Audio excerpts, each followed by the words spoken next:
Bismillahirrahmanirrahim. Assalamualaikum warahmatullahi wabarakatuh. Alhamdulillahi rabbil alamin. Allahumma salli ala sayyidina Muhammad wa ala ali sayyidina Muhammad. Amma ba'du. Sahabat Imam Muda yang dirahmati Allah, syukur alhamdulillah kita bisa berjumpa kembali di channel ini. Semoga dengan perjumpaan kita akan dicatat sebagai amal ibadah oleh Allah Subhanahu wa taala. Salawat dan salam mari kita sama-sama ucapkan atau tuliskan di kolom komentar. Allahumma sholli ala sayyidina Muhammad wa ala ali sayyidina Muhammad. Semoga dengan ucapan atau tulisan salawat tadi kita mendapatkan pertolongan beliau di hari akhirat nanti. Amin, Allahumma amin. Tak lupa juga saya selalu mendoakan untuk siapapun yang menyaksikan video ini dimanapun saat ini Anda berada, semoga selalu mendapatkan rahmat dan perlindungan dari Allah Subhanahu wa taala, diberikan kesehatan baik jasmani maupun rohani, dijauhkan dari segala bala dan musibah, dan semoga diberikan umur yang panjang. Amin ya rabbal alamin.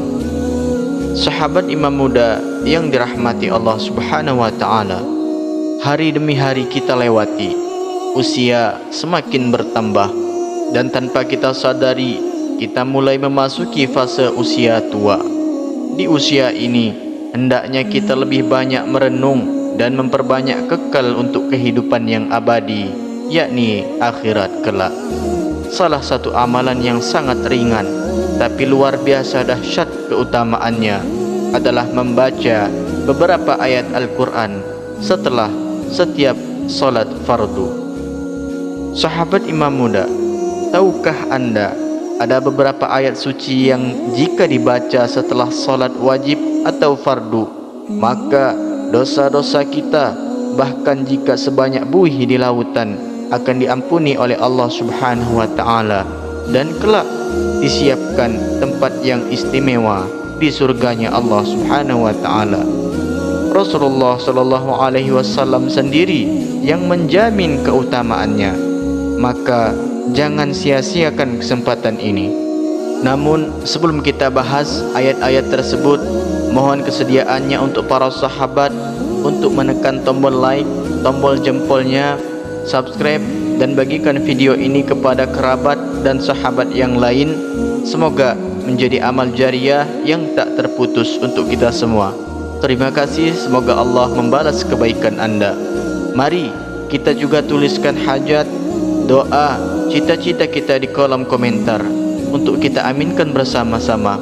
Karena apabila doa kita diaminkan oleh 40 orang atau lebih, maka insya Allah doa tersebut cepat dikabulkan sebagaimana janji Allah. Sahabat Imam Muda yang dirahmati Allah, ada sebuah kisah yang mana di sebuah desa kecil di pinggiran kota hiduplah seorang laki-laki bernama Bapak Umar, seorang pensiunan guru ngaji yang telah memasuki usia 70 tahun.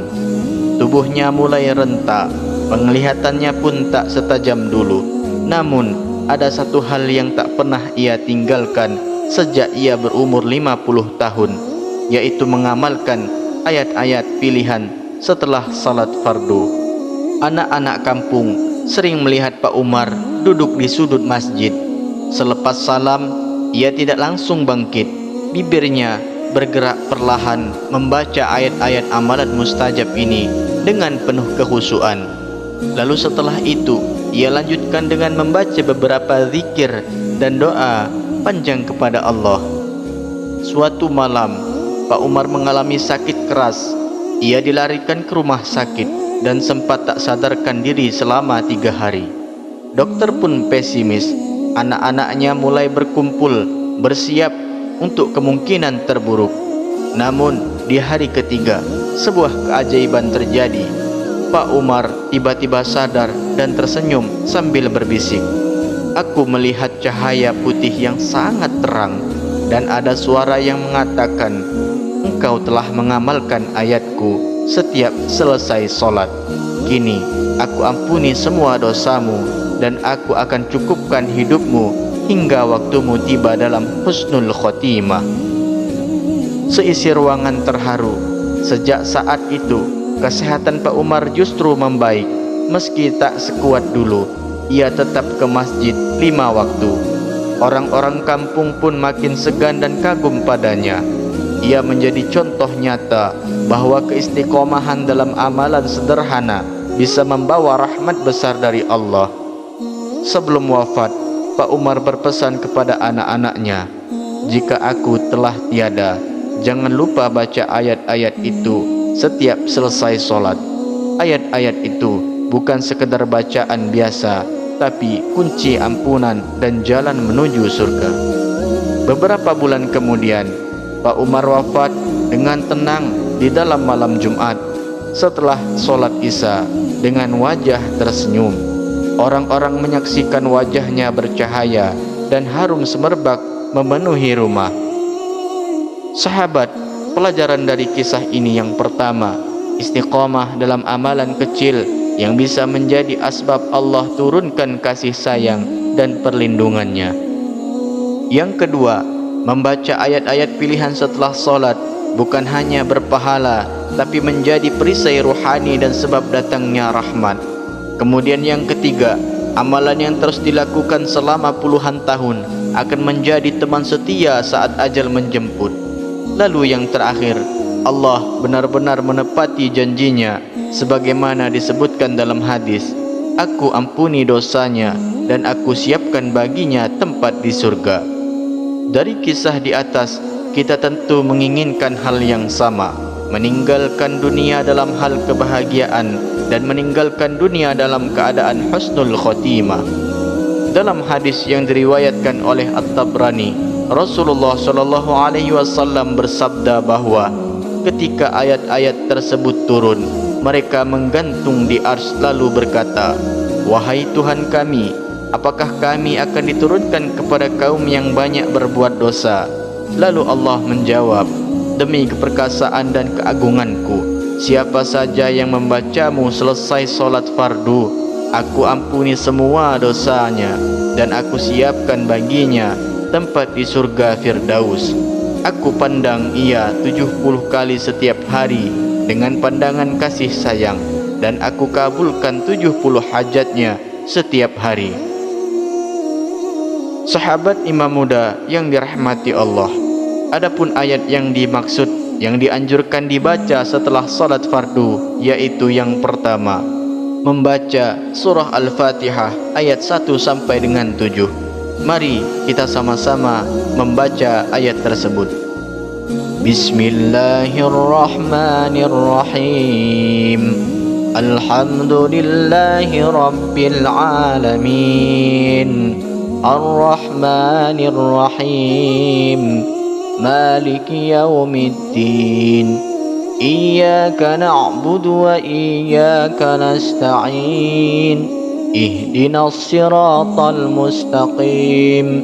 Siratal ladzina an'amta 'alaihim ghairil maghdubi 'alaihim waladdallin. Amin. Adapun keutamaan bagi orang yang membaca akan surah Al-Fatihah ini, yaitu yang pertama, merupakan ummul Quran atau induk daripada Al-Quran, dan tidak sah solat tanpa membacanya. Yang kedua, dalam hadis qudsi Allah berfirman, aku bagi solat antara aku dan hambaku 2 bagian, dan bagi hambaku apa yang ia minta. Hadis riwayat Muslim. Yang ketiga, mengandung pujian kepada Allah, pengakuan penghambaan dan permohonan hidayah yang Allah janjikan akan dikabulkan. Dengan manfaatnya, Allah membuka pintu-pintu rahmat, menghapus dosa-dosa ringan, doa menjadi mustajab bila disambung setelahnya. Lalu yang kedua, yaitu membaca ayatul kursi atau ayat kursi. Sahabat bisa cari di dalam Al-Quran, surah Al-Baqarah ayat 255. Mari kita bersama-sama membacanya. الله لا إله إلا هو الحي القيوم لا تأخذه سنة ولا نوم له ما في السماوات وما في الأرض من ذا الذي يشفع عنده إلا بإذنه يعلم ما بين أيديهم وما خلفهم ولا يحيطون بشيء من علمه إلا بما شاء وسع كرسيه السماوات والأرض ولا يؤوده حفظهما وهو العلي العظيم. Yang artinya, Allah, tidak ada Tuhan yang berhak disembah selain Dia, yang maha hidup, yang terus-menerus mengurus makhluknya. Dia tidak mengantuk dan tidak tidur. Miliknya apa yang ada di langit dan di bumi. Tiada yang dapat memberi syafaat di sisinya tanpa seizinnya. Dia mengetahui apa yang ada di hadapan mereka dan di belakang mereka, dan mereka tidak mengetahui apapun dari ilmunya kecuali apa yang Dia kehendaki. Kursinya meliputi langit dan bumi, dan Dia tidak merasa berat memelihara keduanya, dan Dia maha tinggi, maha agung. Ayat ini adalah ayat perlindungan yang sangat kuat, dan Rasulullah menyebutnya sebagai ayat paling agung dalam Al-Quran. Sedangkan keutamaannya diriwayatkan oleh Abu Hurairah radhiyallahu anhu. Rasulullah sallallahu alaihi wasallam bersabda, barang siapa yang membaca ayat kursi setiap selesai solat, maka tidak akan ada yang menghalanginya masuk surga kecuali kematian. Hadis riwayat An-Nasa'i. Sedangkan manfaat daripada ayat kursi ini yaitu mendapatkan perlindungan langsung dari Allah, dijaga dari gangguan syaitan jin, dan diberikan kemuliaan serta ketenangan hati. Lalu yang ketiga yaitu surah Ali Imran ayat 18 sampai 19. Adapun bunyinya sebagai berikut. Syahidallahu annahu la ilaha illa huwa wal malaikatu wa ulul ilmi qaiman bil qist la ilaha illa huwal azizul hakim inna ad-dina 'indallahil islam وما اختلف الذين أوتوا الكتاب إلا من بعد ما جاءهم العلم بغيا بينهم ومن يكفر بآيات الله فإن الله سريع الحساب. Adapun ayat ini menjelaskan tentang menyaksikan keesaan Allah dan menegaskan bahwa agama di sisinya adalah Islam. Keutamaannya yaitu menambah keimanan serta keyakinan, menguatkan akidah tauhid dan menghapus dosa-dosa dengan pengakuan iman yang tulus. Lalu ayat yang keempat yaitu di dalam surah Al-Imran ayat 26 sampai 27. Adapun bacaannya adalah sebagai berikut. Qulillahumma malikal mulki tu'til mulka man tasha' wa tanzi'ul mulka mimman tasha' wa tu'izzu man tasha' wa tuzillu man tasha' biyadikal khair innaka ala kulli syai'in qadir تولج الليل في النهار وتولج النهار في الليل وتخرج الحي من الميت وتخرج الميت من الحي وترزق من تشاء بغير حساب. Yang artinya, katakanlah Muhammad, wahai Allah Tuhan yang memiliki kekuasaan, Engkau berikan kekuasaan kepada siapa yang Engkau kehendaki, dan Engkau cabut kekuasaan dari siapa yang Engkau hendaki. Engkau memuliakan siapa yang Engkau kehendaki, dan Engkau hinakan siapa yang Engkau kehendaki. Di tanganmu-lah segala kebajikan. Sesungguhnya Engkau maha kuasa atas segala sesuatu. Engkau masukkan malam ke dalam siang, dan Engkau masukkan siang ke dalam malam. Engkau keluarkan yang hidup dari yang mati, dan Engkau keluarkan yang mati dari yang hidup. Dan Engkau memberi rezeki kepada siapa yang Engkau kehendaki tanpa hisab. Ayat ini adalah ayat yang mengakui tentang kekuasaan mutlak Allah atas segala sesuatu urusan, termasuk rezeki, hidup, dan kematian. Adapun keutamaannya, dibukakan pintu rezeki tanpa hisab, dilindungi dari kehinaan, menjadi doa mustajab untuk meraih kemuliaan dan keberkahan dunia akhirat. Masya Allah, sahabat Imam Muda, bukankah ini anugerah luar biasa yang tidak layak kita abaikan? Untuk menambah supaya hati kita lebih tenang, doa kita cepat terkabul, serta cepat dihapuskan segala dosa yang kita miliki, maka boleh kita tambahkan juga zikir berikut setelah melaksanakan solat fardu. Yang pertama, kita bisa membaca istighfar minimal 3 kali. Astaghfirullahalazim, Astaghfirullahalazim, Astaghfirullahalazim. Lalu yang kedua, membaca solawat minimal 3 kali pula. Allahumma salli ala Sayyidina Muhammad, atau solawat yang lainnya sesuai dengan kebiasaan kita.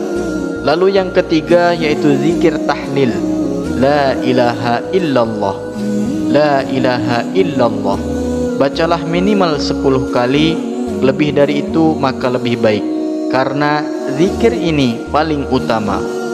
Kemudian setelah apa yang kita lakukan, membaca ayat atau berzikir, selanjutnya kita berdoa, mintalah dengan bahasa apapun, karena Allah Maha mendengar.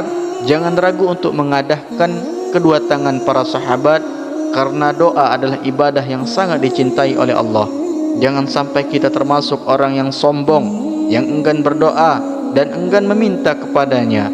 Sesungguhnya orang yang tidak mau berdoa kepada Allah adalah orang yang tidak merasa butuh kepada Tuhannya. Na'udzubillah, thumma na'udzubillah. Sahabat Imam Muda yang dirahmati Allah Subhanahu wa ta'ala, mari kita istiqomah memelihara amalan ringan ini, namun bernilai besar di sisi Allah. Semoga kita semua diberi kekuatan untuk terus memperbaiki diri, mengisi hari-hari kita dengan berzikir, istighfar, doa, dan amal soleh. Terkhusus untuk para sahabat yang memasuki usia senja atau usia tua di atas umur 50 tahun sampai dengan 70 tahun ke atas. Semoga Allah menguatkan kita dalam beribadah dan meninggalkan dunia ini dalam keadaan husnul khotimah. Amin, Allahumma amin. Maka mari sahabat, kita bersama-sama berdoa kepada Allah. Ya Allah, kuatkanlah kami dengan kekuatan istiqomah, lapangkanlah rezeki kami, anak-anak cucu kami, sehatkanlah tubuh kami, ampuni dosa-dosa kami, dan pertemukan kami denganmu dalam keadaan husnul khotimah. Amin ya rabbal alamin. Terima kasih telah menyimak sampai akhir. Semoga video ini bermanfaat. Akhirul kalam, wassalamualaikum warahmatullahi wabarakatuh.